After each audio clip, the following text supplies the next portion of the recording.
Bonjour tout le monde, bienvenue dans ce tutoriel sur l'utilisation des notions de base de CIMAP.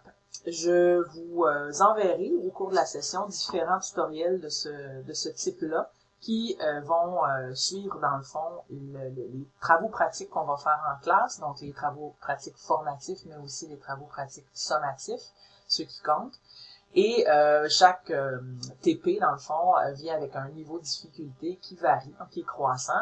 Pour l'instant, le premier TP que je vous demande, c'est une carte de concept très simple sur l'utilisation, incluant l'utilisation du logiciel CIMAP.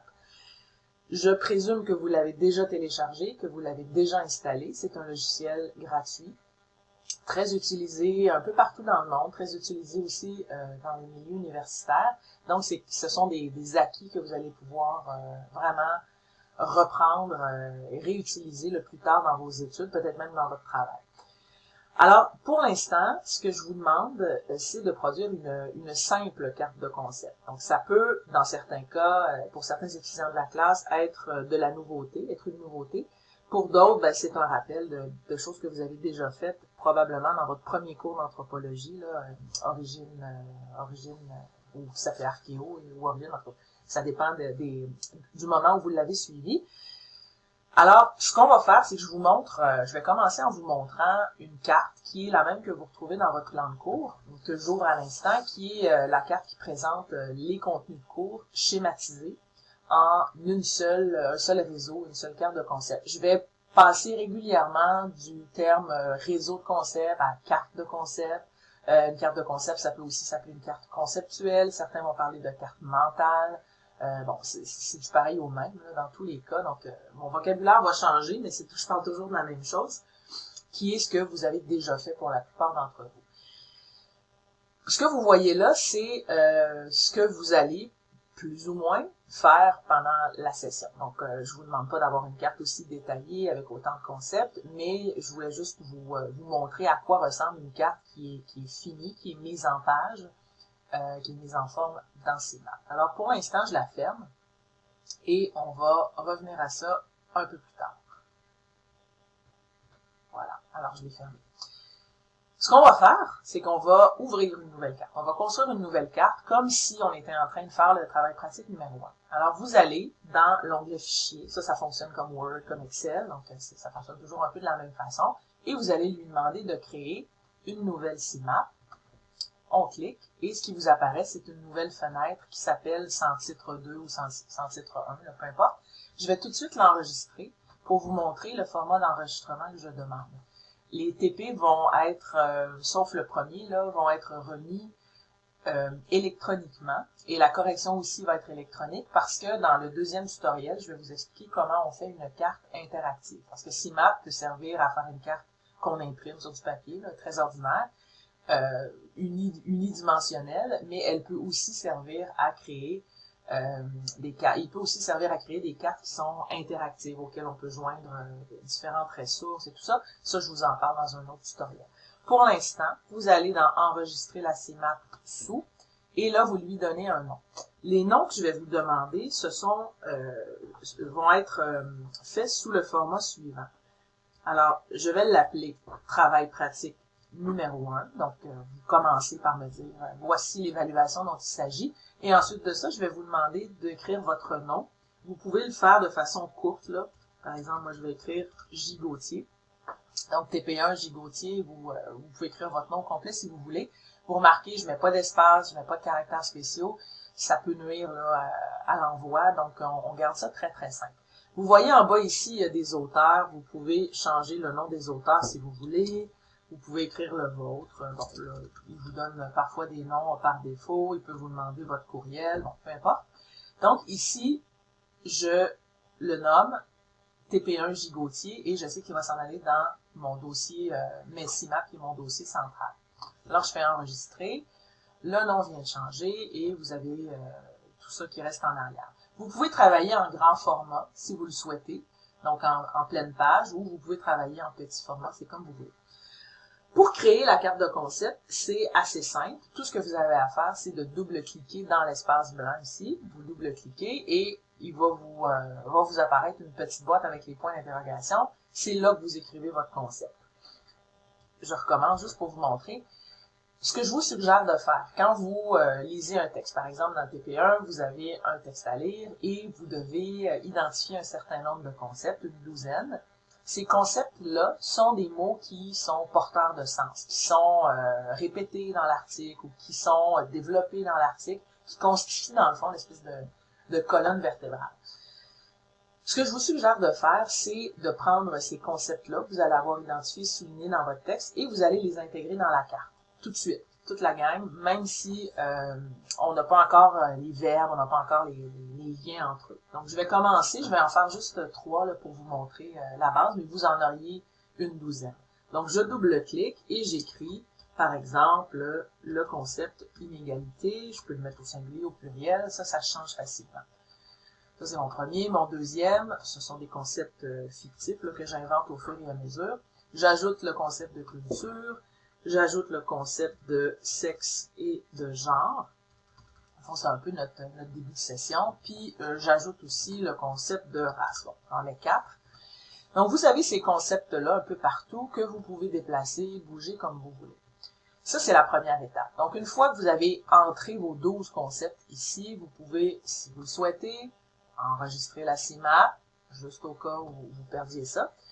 Et vous voyez que le petit, l'espèce de petit miniature ici vous montre là, les modifications. Bon, ça c'est des détails. Maintenant, ce qui est le plus important, dans une carte de concept, je vais souvent vous le répéter pendant la session, c'est les verbes. C'est le type de lien que vous faites entre les concepts. Parce que identifier des concepts, c'est un niveau de difficulté assez faible parce que vous êtes habitué de le faire, vous êtes habitué de souligner les idées principales depuis longtemps. Là, moi, je vous demande d'aller un petit peu plus loin et de proposer des liens entre les concepts. Parfois, les liens sont faciles à faire parce qu'ils sont présents tels quels dans le texte ou dans la conférence ou dans le cours ou peu importe, là, ce que vous êtes, c'est-à-dire l'objet sur lequel porte votre carte.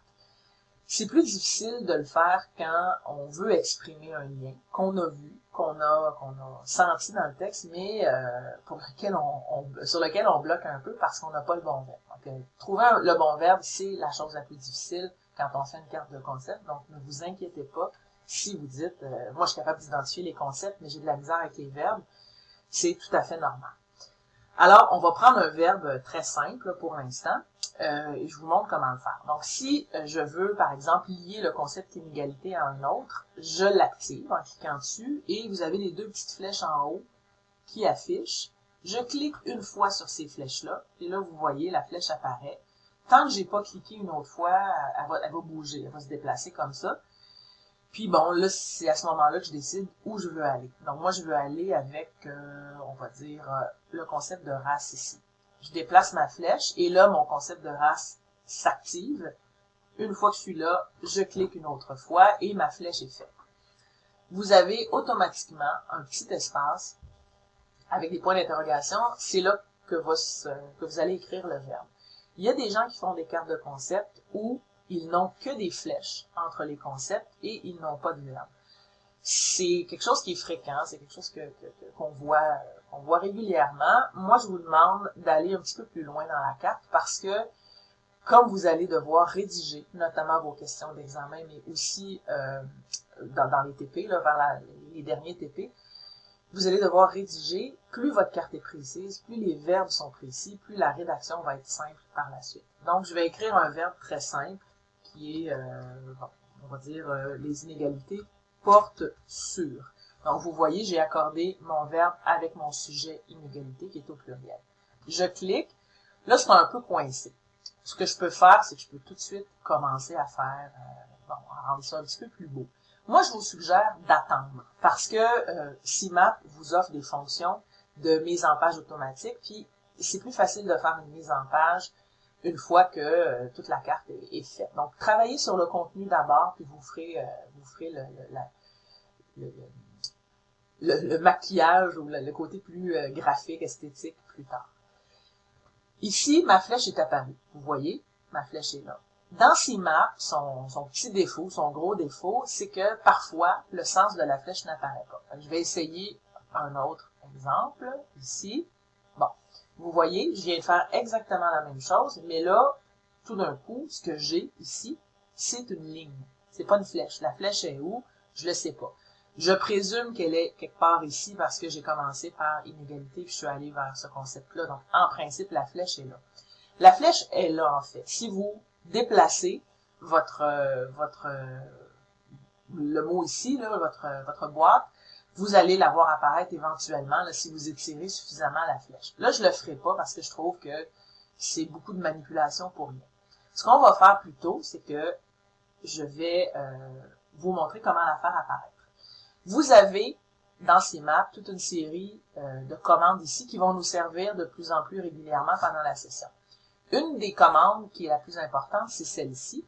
C'est la section fenêtre qui va vous permettre d'afficher tout ce qui concerne la mise en page. Le sens des flèches, les couleurs, le type de police utilisé, la taille de la police. Vraiment, vous pouvez aller très loin là-dedans. Alors, ce qu'on va faire, c'est qu'on va afficher ce qu'on appelle la palette de style. Des fois, dans CMAP, quand vous ouvrez un document, la palette de style s'affiche automatiquement, mais souvent, c'est pas le cas. J'affiche la palette de style, et là, vous voyez, ça fonctionne comme Word, là. Vous avez toutes sortes d'affaires. Ici, vous avez une section police, une section objet, une section ligne et une section CMAP. La section CMAP, c'est pour mettre de la couleur un peu partout dans l'ensemble de la carte. La section ligne, c'est pour travailler chacune des lignes ou chacune des flèches. Objet, ça porte sur les boîtes. Et police, ben, ça porte sur le texte qu'il y a dans les boîtes.